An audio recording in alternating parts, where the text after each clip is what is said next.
Assalamualaikum warahmatullahi wabarakatuh. Perkenalkan, nama saya Egista dengan NIM 241730863. Saya dari jurusan Pendidikan Jasmani kelas B angkatan 2024. Program Studi Pendidikan Jasmani Fakultas Keguruan dan Ilmu Pendidikan. Dan saya kuliah di kampus Universitas 19 November Kolaka. Pada kesempatan kali ini saya akan membuat tugas video deduktif yang diberikan kepada dosen pengampu Pak Rahmat Ilahi SPD MPD. Nah, sekarang saya akan menjelaskan yang minggu lalu saya pelajari tentang deduktif pembelajaran permainan. Yang pertama yaitu deduktif, merujuk proses penyampaian materi dari yang bersifat umum menuju khusus, di mana guru terlebih dahulu menjelaskan prinsip atau konsep dasar permainan, kemudian diikuti dengan penerapan melalui dengan latihan dan praktik. Kedua yaitu metodik, cara, strategi, dan langkah-langkah yang digunakan guru dalam mengorganisasi proses pembelajaran sehingga tujuan pembelajaran dapat tercapai secara optimal. Ketiga yaitu deduktif metodik. Dalam pembelajaran permainan merupakan pendekatan pedagogis yang menekankan pada cara sistematif dalam penyampaian materi permainan olahraga agar peserta didik dapat memahami konsep, teknik, dan strategi permainan secara efektif. Keempat yaitu konteks pendidikan jasmani. Deduktif metodik menempatkan guru sebagai fasilitator yang merancang pembelajaran secara struktur, mulai dari penjelasan konsep permainan, demonstrasi teknik, latihan keterampilan dasar, hingga penerapan dalam bentuk permainan sederhana atau permainan yang dimodifikasi. Yang kelima yaitu prinsip progresivitas pembelajaran, yaitu pembelajaran dilalui secara bertahap dan tingkat yang sederhana menuju kompleks. Guru harus mempertimbangkan karakteristik peserta didik, tingkat kemampuan, serta tujuan pembelajaran agar metode yang digunakan sesuai dengan kebutuhan belajar. Nah, sekarang kita masuk di materi klasifikasi permainan dalam pendidikan jasmani. Dalam pendidikan jasmani, permainan olahraga sering diklasifikasi berdasarkan struktur permainan, tujuan permainan, dan strategi yang digunakan membagi permainan menjadi 4 kategori.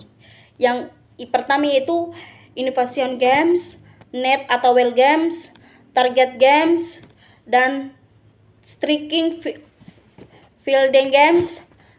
Klarifikasi ini membantu guru merancang pembelajaran yang lebih sistematis serta memudahkan siswa memahami konsep teknik permainan.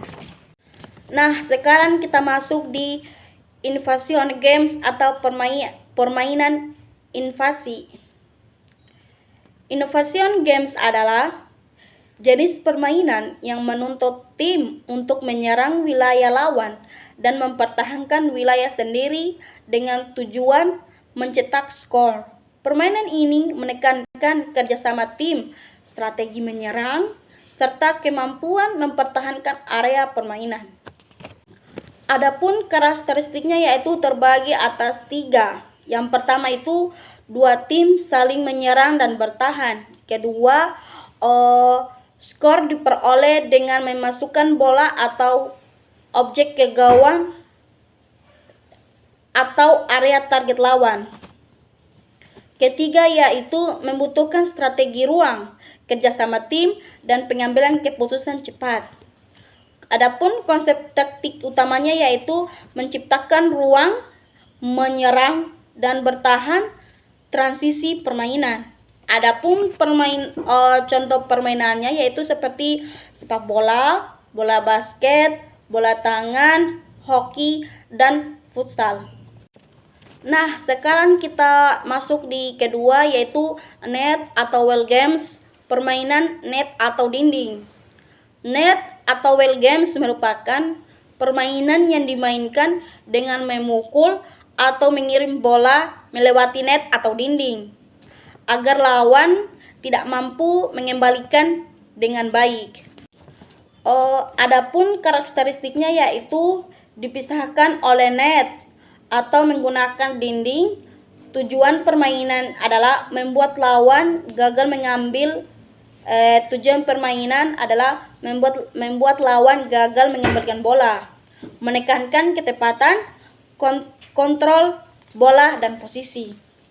Adapun konsep taktik utamanya yaitu menempatkan bola, kontrol arah, dan kecepatan mengatur posisi tubuh.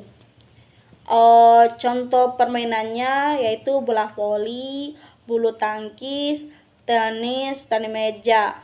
Sekarang masuk di ketiga yaitu target games atau permainan sasaran. Target games atau permainan sasaran adalah permainan yang bertujuan mengarahkan objek permainan sedekat mungkin atau tepat pada sasaran tertentu. Adapun karakteristiknya yaitu fokus pada akurasi dan kontrol gerakan, tidak selalu melibatkan kontak langsung dengan lawan, menekankan konsentrasi dan ketepatan. Adapun konsep taktik utamanya yaitu akurasi, kontrol kekuatan, dan konsentrasi. Dan contoh permainannya yaitu golf, bowling, panahan, dan lain-lain. Nah, sekarang kita masuk di keempat yaitu striking atau fielding games, adalah melibatkan memukul objek permainan yang berlari untuk memperoleh skor, sementara tim lawan berusaha menangkap atau mengembalikan objek tersebut.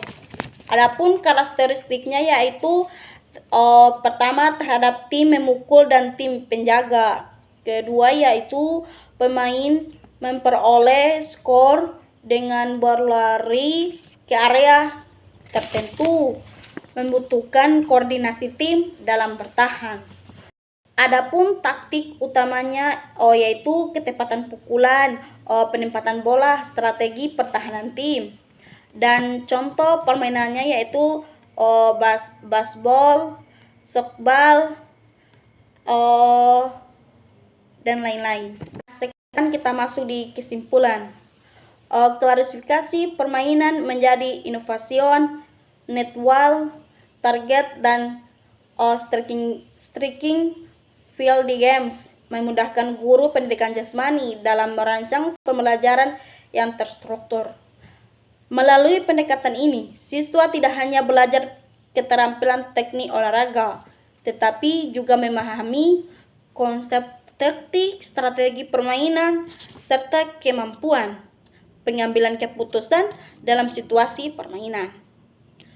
Pendekatan ini juga sangat efektif untuk diterapkan dalam model pembelajaran modern seperti Teaching Games of Understanding atau bisa disebut TGVU, karena pendekatan memahami permainan sebelum menguasai teknik secara mendalam. Nah, itulah tadi yang saya jelaskan, yang minggu lalu saya pelajari. Adapun penjelasan saya kurang baik atau kurang efisien, saya minta maaf. Dan adapun kata-kata atau ucapan yang salah, saya minta maaf. Dan saya tutup dengan ucapan wassalamualaikum warahmatullahi wabarakatuh.